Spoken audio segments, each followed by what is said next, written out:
კი, აბსოლუტურად სწორად აღნიშნეთ ელონამ, რომ როგორ მუშაობს ეს პროპაგანდა რეალურად. უნდა გავითვალისწინოთ, რომ ეგეც გარკვეულწილად უფრო მოწყვლად ჯგუფებზე უფრო ადვილად ვრცელდება, ხო? რაც შეეხება რუსთაველის პროტესტს, მიუხედავად იმისა, რომ ძალიან უნდა ოცნებას რომ წარმოაჩინოს ეს რუსთაველის პროტესტი როგორც რაღაცა გაუგებარი უსამშობლოები, ეგეც ერთ-ერთი საკმაოდ ძლიერი პროპაგანდის სიმბოლოა და არ არის ამათი მოგონილი, ისევ საბჭოური პროპაგანდიდან არის დასესხებული და ამით აპელირებენ, რასაკვირველია, თან ქართულ კონტექსტში კარგად ჯდება უსამშობლო, ესე იგი, ერის გამყიდველი, ქვეყნის გამყიდველი, იმ შემთხვევაში, როცა პირიქით თავად არიან, ანუ ესეც კარგი თავდაცვითი ინსტინქტი აქვს, ვთქვათ ამათთვის, ხო? რაც შეეხება რუსთაველის პროტესტს, სინამდვილეში აქ არის უამრავი პროფესიის ადამიანი თავმოყრილი. და გარდა იმისა, რომ ამ ადამიანებს აქვთ ძალიან დიდი ცოდნა ბევრი მიმართულებით, ეს არის კომუნიკაცია, ეგ არის რაღაცა ურთიერთობა, ექსტრემალური სიტუაცია, მუშაობა, სხვადასხვა პროფესიებიდან გამომდინარე, ამ ადამიანებად რუსთაველის პროტესტი აქციეს თავის პროფესიის ნაწილად.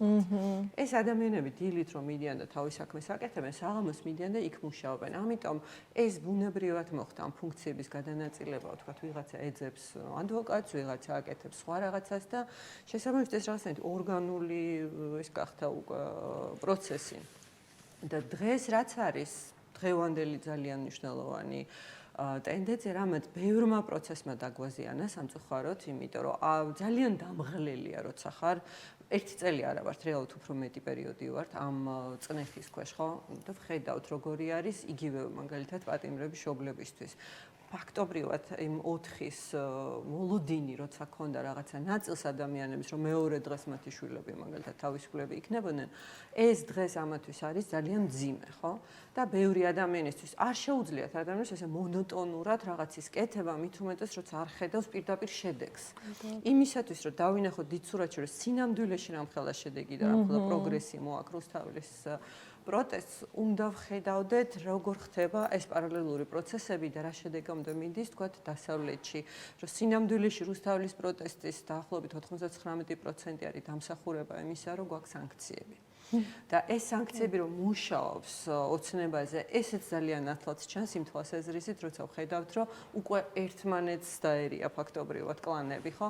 იმასაც როცა უშვებს დასანქცირებულ ადამიანებს თანამდებობიდან, თუ კი არ აწუხებთ სანქციები, როგორც თავად ამბობენ. ეს ყველაფერი არის სამწუხაროდ კი არა საბედნიეროდ ალბათ რუსთაველის პროტესტის მიღწევები.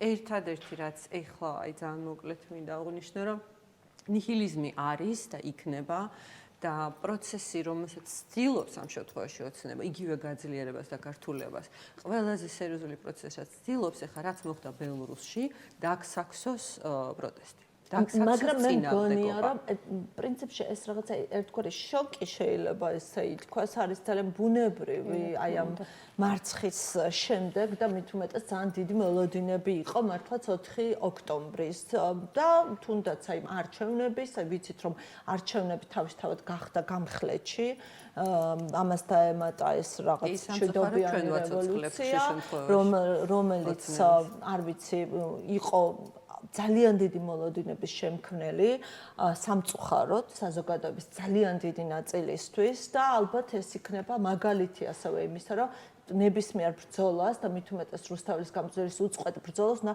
მოეკიდოს ყველა ძალიან დიდი პასუხისგებლობით.